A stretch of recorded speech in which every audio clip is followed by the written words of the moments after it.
Do you guys think that in the animal kingdom, males or females are more aggressive and territorial? Males. Wow. Definitely across the board.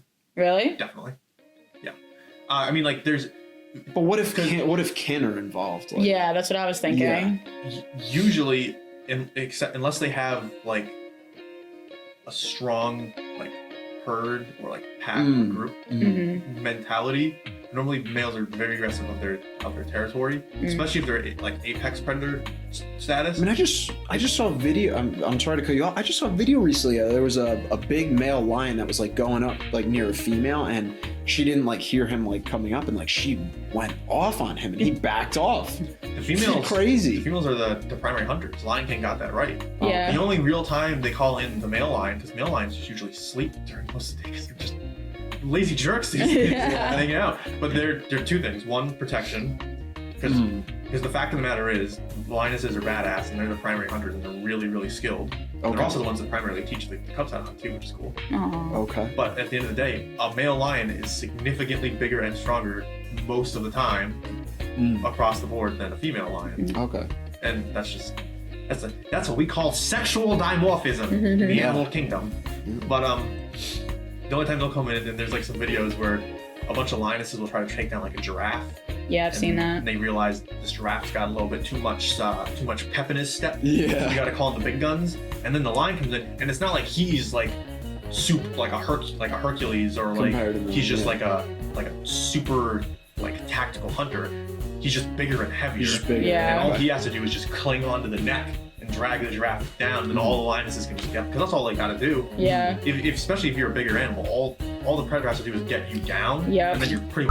I can't even begin to imagine just like the sheer power of like those claws that just lock into something. That's Mitts. There's other videos too of lionesses fighting like water buffaloes, and they will hang on with just their teeth, and this thing will, like, you think It bucks and you think like what is it, like rodeos or like those fake bulls at at the bars that you have to try to hang on to, or top of this thing. Oh my god! And then the thing will hang on, all just to try to get food for the cubs. And they're smart because they know how to pick out the slowest, the oldest, the weakest in a herd. It's interesting how they and there's no communication, there's no verbal communication. It's all just mental instinct, like you were saying. It's just so cool how they all move as a unit and they think as a unit, and they just don't even have any verbal communication whatsoever.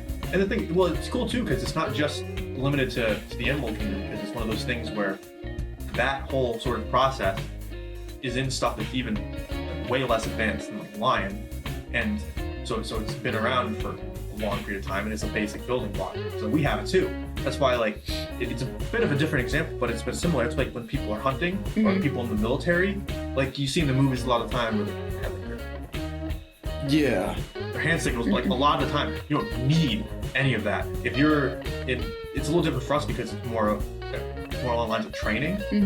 But cubs still get trained. They still learn how to hunt, and you do it as a group. So when you work as a group, you sync up in such a mental way that it's just like, you see a target, I just look at you, and I just start moving this way, and you know he's moving that way. I need to move around this way for a pincer formation. We look at you, and you see that we're both moving in. You're like, I'm gonna watch. It's like watch our six. You just don't have to. We don't have to say a word. You don't have to. Built-in nano machines. Literally, It's it's the capability of pretty much a lot of animals, including us. It's like what you were telling me about. What was it? The eagles when they're hunting the hares.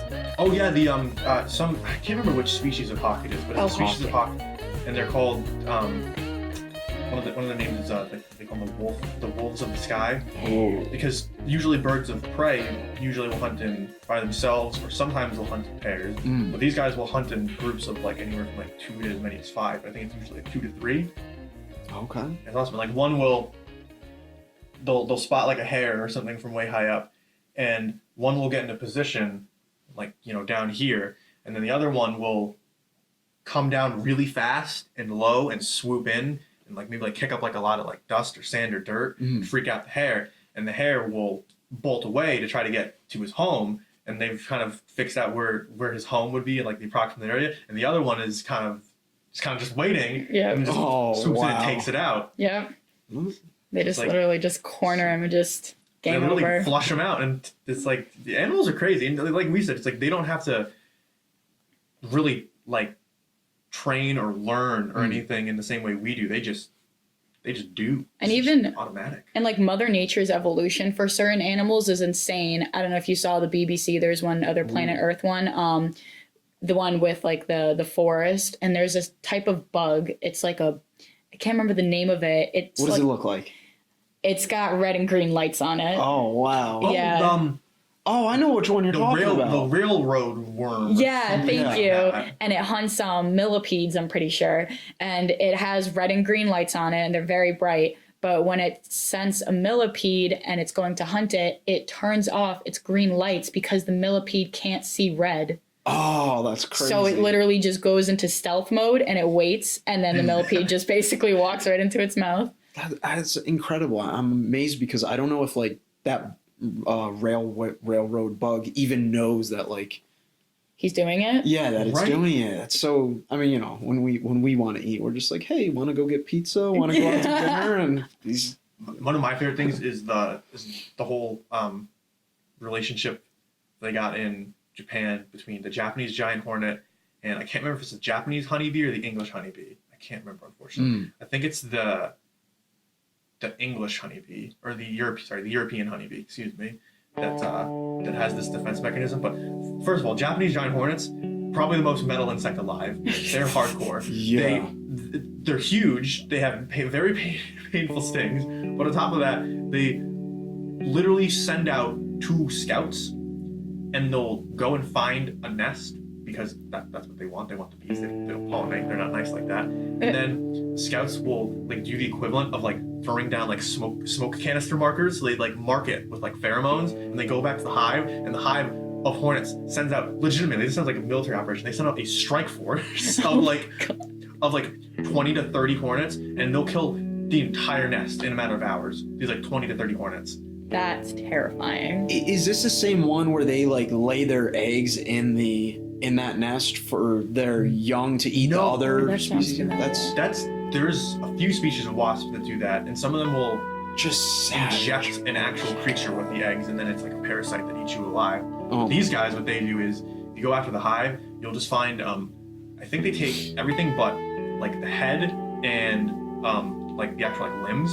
So if you go to the hive, you like of the honeybees that got killed, you just see limbs and heads everywhere. And then the hornets take back I think it's the thorax. It could be Yeah. different parts wrong, but long story short, they take a specific part of it and they eat it and they spit it up for their larva. And there's some sort of reason for this that about their structure that I don't really get.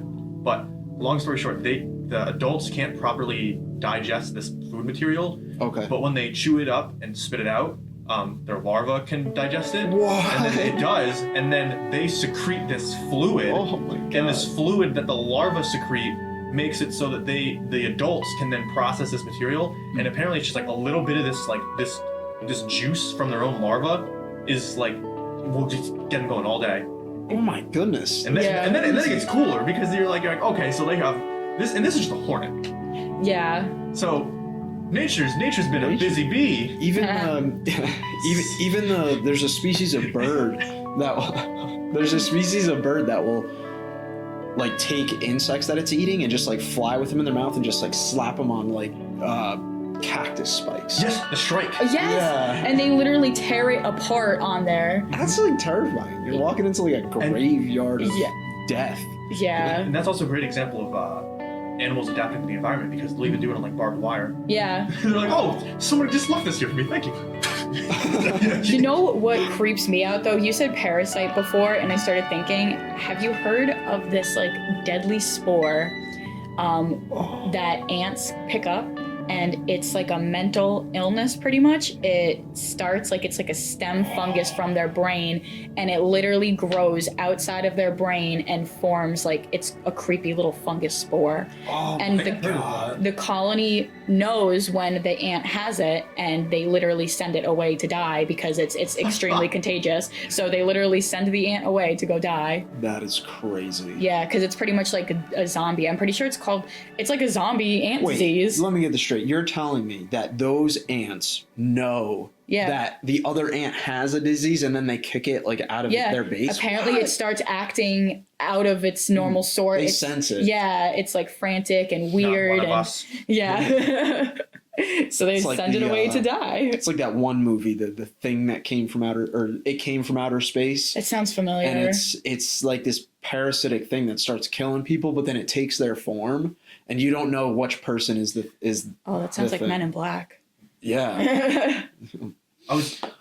I just remembered. I was gonna say, with the Hornets, there's one more cool thing. Oh, sorry. Okay. Go for it. With I like I said, I think it's the European honeybees that do this, but I could be wrong.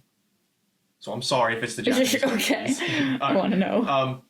What they'll do is, because their stingers are too small and they're not strong enough to deal with the hornets, because the hornets are so big and they're so armored, they're just going around like literally, they're just like chomping with their pincers and just like cutting them in half, cutting off a head. I know, they're tearing them apart. It's brutal. So what they figured out to do is they'll notice when the scouts come by, because the scouts will like do a brief little like investigation, look around of the entrance to the hive and everything, scope it out. So what the honeybees will do is they'll form like an arch around the entrance so that they can't see, and then when the hornets come in, they'll dive on the hornets and form a ball around them.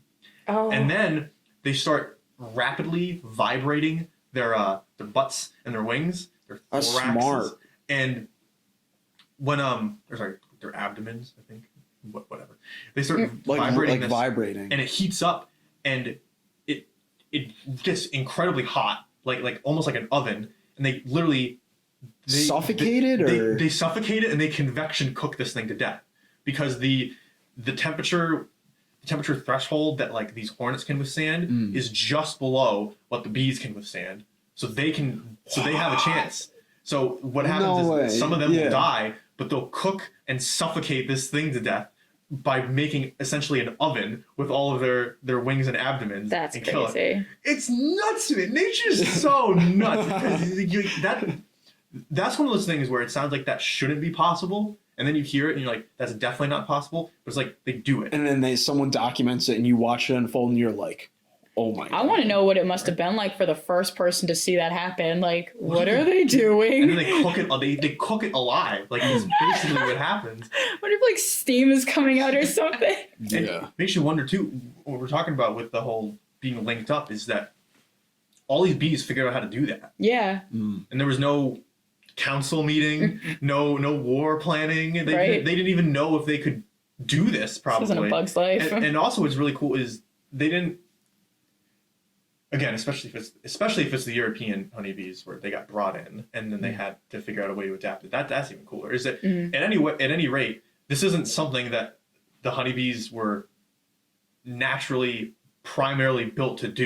Yeah. They adapted to this, which is incredible to do it in that way. Where it's such like a technical, indirect, very like well-planned method of attack. Yeah. And they're like a product of their environment in that sense. So they just had to do it. Like they just had to go and attack it, or at least try and figure out, like, you're not going to let the enemy, walk into your house or whatever. You're going to stop it. And if the enemy is like probably 10 times the size, you're going to need a lot of these honeybees to go and grab on and drag this thing down to its death. It's incredible to do it too, because then it's like, okay, so they're not consciously learning about their own limitations, but they're learning about it in some way, because they're realizing our stingers aren't doing anything. We're too weak. That's all we can do. So we think. You could do more than you think. That's right. You wiggle your butt enough, bam, oven. Burn it.